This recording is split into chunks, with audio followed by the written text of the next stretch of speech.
Hey everyone, this is Grace, and welcome to week 2 of Christmas in July collab with Gracie21. And I wanted to share with you how I finished up last week's cards. So you guys know I had made these, and then I had asked for a suggestion as to whether you thought these would be a little too much. And as I was reading your comments, I looked at it and I was like, oh, I don't think it will be too much anyway. So I put it on, and as you guys can see, it doesn't look overpowering, and it actually helps to kind of stabilize the whole picture. But anyway, so you guys know I got the sentiment from this. This is the Penny Black Glad Tidings. I think there's still one on Amazon. And then I just fussy cut it, and then when you open it, this one says wishing you joy and peace. And I took one of my little Daiso things and punched that out. Wishing you joy and peace I got from this little set. It's the clear stamp Stampendous. And this is Holiday Expressions. I bought this off of Amazon for $5 and a penny. So got that. Oh, and then you guys know I like to washi tape my envelopes, so I washi taped Believe, which I think is a washi tape from Target that I got as a gift. And then last week, after I filmed, I decided I had a little bit of time, and so I would try creating one with this. So Joyeuse Noël, Merry Christmas, Feliz Navidad. And because this was longer, I made this landscape, not portrait. And I think it came out looking quite nice too. Fussy cut that. And then because this one just says Merry Christmas, I used His presence brings fullness of joy to hearts and homes this Christmas season. Oh, I don't know why my camera's not focusing. There we go. And this sentiment I picked up from May Made It. Do you guys remember the joy? Joyful. So use that sentiment.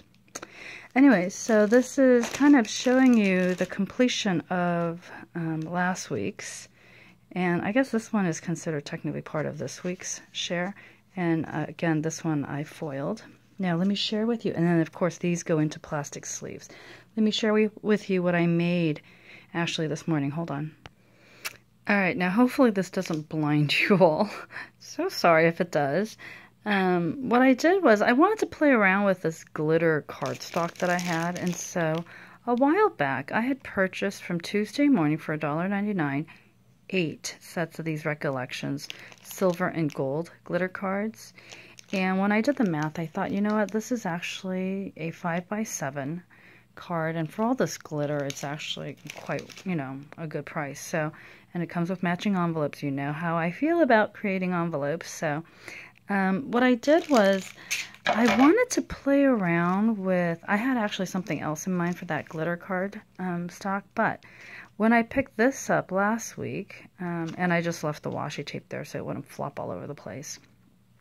But it's the Bo Bunny Craft Die, and this, I think, is just called Merry Christmas. But anyway, I wanted to play around with it, so what I did was I took, just for sake of time, 2 different color schemes, and so I picked the red, and so, die cut all of that out, and then I accented this. You can't see it, it's not blatantly obvious, but I did put some of the flat back pearls from Dollar Tree on the centers. And then what's kind of cool is there's all these leftover little pieces, these little stars from the snowflakes. And so I just kept them because I thought that these would be really great scatter to include.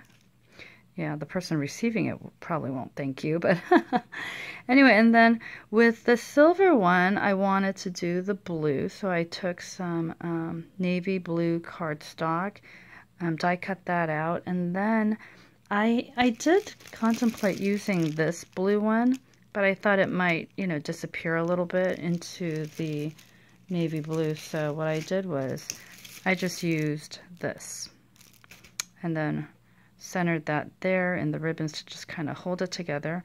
On some level, I wonder if it gets lost with all this silver. We'll see. But I did that. I did think about maybe cutting out several of these Merry Christmas so that it would add dimension, or maybe put gloss on it. We'll see if I decide that I want to go back and mess with it a little bit. Inside I left it blank for now, you guys know. If I end up using it, I'll leave it blank, but if I don't, then I may end up putting a sentiment. And actually it's kind of a big card, so maybe I'll just put a sentiment anyway. So there's that. In the process of thinking about how to pull this one together, I did think about maybe using this too, but I think it would have messed with the color scheme, so I just left it. Okay, so these are my 2 project shares for this week. Hope you guys liked. And what's kind of cool is, here I brought some color stock just to show you. I thought that, especially if you're going for kind of the shabby chic, you could certainly use this die cut on kind of shabby chic colors. And especially, can you imagine this? Or pink and silver, you know. And then with, if you wanted to do kind of a blue, you could just use the reverse. Create a blue cardstock and then take some silver or light blue cardstock and die cut that out. And then, yeah. So anyway, I wanted to give you 2 samples. Certainly I wanted to create them for myself and see how it feels. These may, I think I'm okay with the way they look right now. And then if I wanted to cutify it, I can create and add little creatures along the periphery. So anyway, along with me are a number of talented women who are creating for Christmas in July. I hope you check them out. And we are posting every Monday just so that we can start the week with some lovely eye candy. So I hope you guys enjoyed watching. Certainly hope this gives some of you, you know, ideas on how you might be able to use some of the Tuesday morning items that we've been picking up, or just in general as you craft for Christmas. So, all right, take care, everyone. Thumbs up, subscribe, and I'll see you later. Bye.